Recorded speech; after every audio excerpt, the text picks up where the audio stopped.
Welcome to the Restricted Handling Daily Intel Brief. This is what's been going on in Iran and the Middle East in the past 24 hours. The Middle East crisis is moving into a more complicated phase, with Iran trying to turn regional pressure points into leverage against Washington. The biggest development today is that Tehran is rejecting the latest U.S. ceasefire effort because the core issue for Iran is no longer just stopping the fighting. It is the question of who controls the strategic geography around the Strait of Hormuz. Iraqi Prime Minister Ali al-Zaidi traveled to Tehran carrying a proposal after meeting with President Trump in Washington. He met with Iranian President Masoud Pezeshkian, Foreign Minister Abbas Araghchi, and senior negotiator Brigadier General Mohammad Bagher Ghalibaf. Iranian officials said the proposal did not address what they consider the central issue: the future status of Hormuz. That matters because Iran's strategy appears focused on turning geography into bargaining power. Tehran understands that it does not need to completely shut down global shipping to create pressure. The possibility of disruption alone changes behavior. Insurance rates rise, ships reroute, governments start worrying about energy security, and suddenly a regional conflict becomes a global economic problem. And that is exactly what is happening now with the Houthis opening another front in the Red Sea. The Iran-backed Yemeni group has moved from warnings to action, claiming attacks against two Saudi-linked tankers, the Ancilia and the Layla, after announcing a blockade targeting Saudi shipping.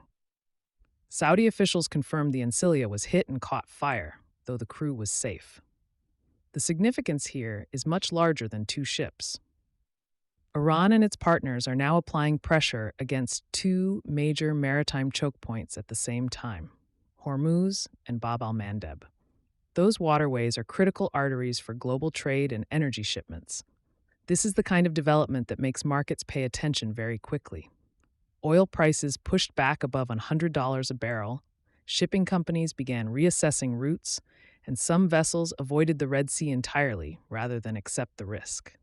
The concern is not simply whether one ship gets attacked.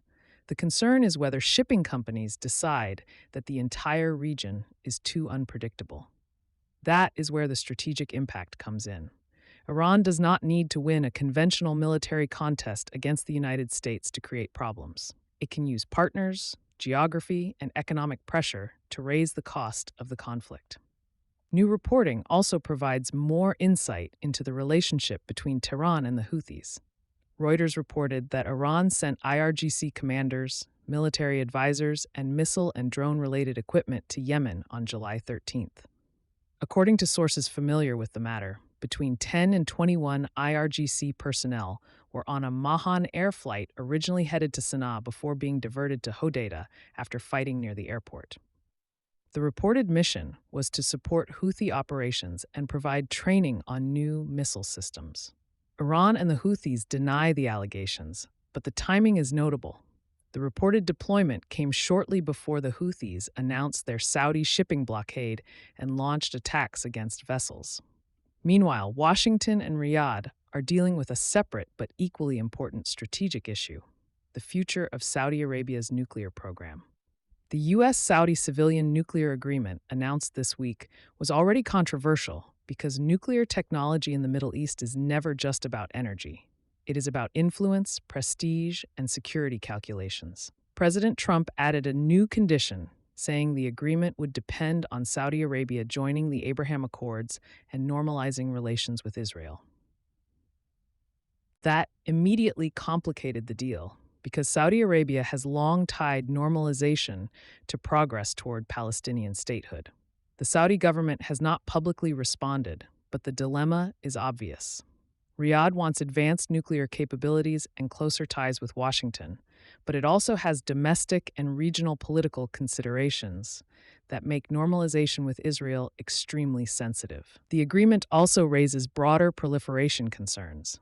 Saudi Crown Prince Mohammed bin Salman has previously said Saudi Arabia would pursue a nuclear weapon if Iran developed one. Other regional powers, including Turkey and Egypt, will be watching closely because any shift in Saudi nuclear capabilities could influence their own security calculations.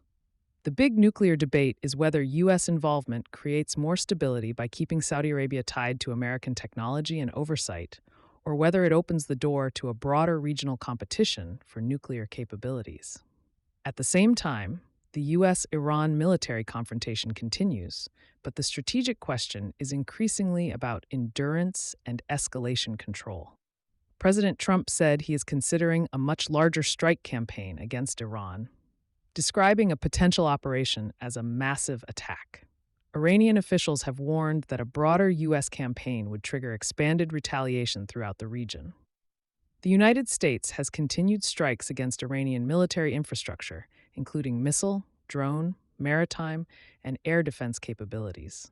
Iran has responded with attacks against U.S. positions and regional partners, including Kuwait and Jordan.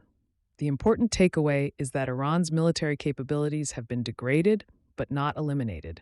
Tehran still retains enough capability to strike American interests, create uncertainty among allies, and influence political calculations in Washington and across the region. There is also a growing intelligence question involving Russia. U.S. officials are examining whether Moscow has provided Iran with targeting assistance or technology that improve the effectiveness of Iranian attacks. Sources familiar with U.S. intelligence told Reuters that Russia may have supported Iranian targeting efforts against American facilities. If confirmed, that would represent a significant expansion of Russia-Iran military cooperation. Moscow has already deepened ties with Tehran in recent years, but helping Iran more effectively target U.S. assets would take that relationship into a more serious category. The conflict is also creating political pressure inside the United States.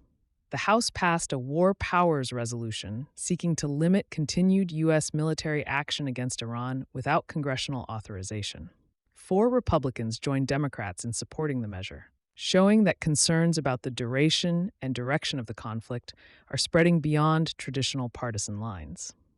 The Senate rejected a similar effort, but the political message is clear. The longer the conflict continues, the more difficult it becomes for the administration to avoid questions about objectives, costs, and the end state.